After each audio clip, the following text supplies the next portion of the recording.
شروع کرتا ہوں اللہ تعالیٰ کے نام سے جو بڑا مہربان اور نہایت رحم فرمانے والا ہے۔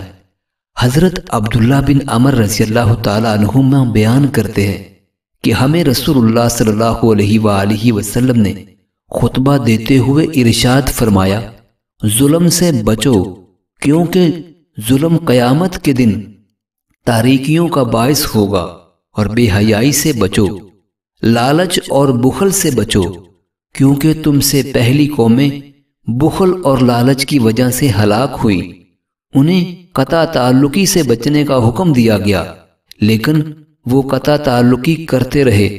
انہیں بخل سے بچنے کا حکم دیا گیا لیکن وہ بخل کرتے رہے۔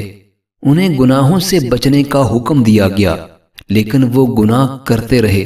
ایک شخص کھڑا ہوا کہنے لگا، یا رسول اللہ صلی اللہ علیہ وآلہ وسلم، کون سا عمل اسلام میں سب سے اچھا ہے؟ آپ صلی اللہ علیہ وآلہ وسلم نے جواباً ارشاد فرمایا، اسلام کا سب سے اچھا عمل یہ ہے کہ مسلمانوں کو تیری زبان اور ہاتھ سے کوئی تکلیف نہ پہنچے۔ حضرت عبداللہ رضی اللہ تعالیٰ عنہ کہتے ہیں، اسی شخص نے یا شاید کسی دوسرے شخص نے عرض کی، یا رسول اللہ صلی اللہ علیہ وآلہ وسلم، سب سے اچھی ہجرت کیا ہے؟ آپ صلی اللہ علیہ وآلہ وسلم نے جواب دیا، سب سے بہترین ہجرت یہ ہے کہ تم ان چیزوں کو چھوڑ دو جو تمہارے رب کو ناپسند ہیں۔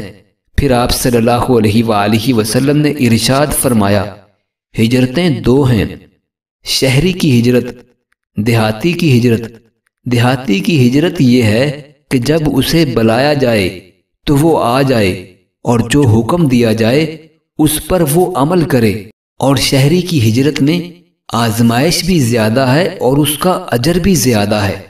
سیدنا انس بن مالک رضی اللہ تعالیٰ عنہ سے مروی ہے، وہ کہتے ہیں کہ رسول اللہ صلی اللہ علیہ وآلہ وسلم نے جب بھی ہم سے خطاب کیا، آپ صلی اللہ علیہ وآلہ وسلم نے ارشاد فرمایا، اس شخص کا کوئی ایمان نہیں جو امانت پوری نہیں کرتا، اور اس آدمی کا کوئی دین نہیں جس میں معاہدے کی پاسداری نہیں۔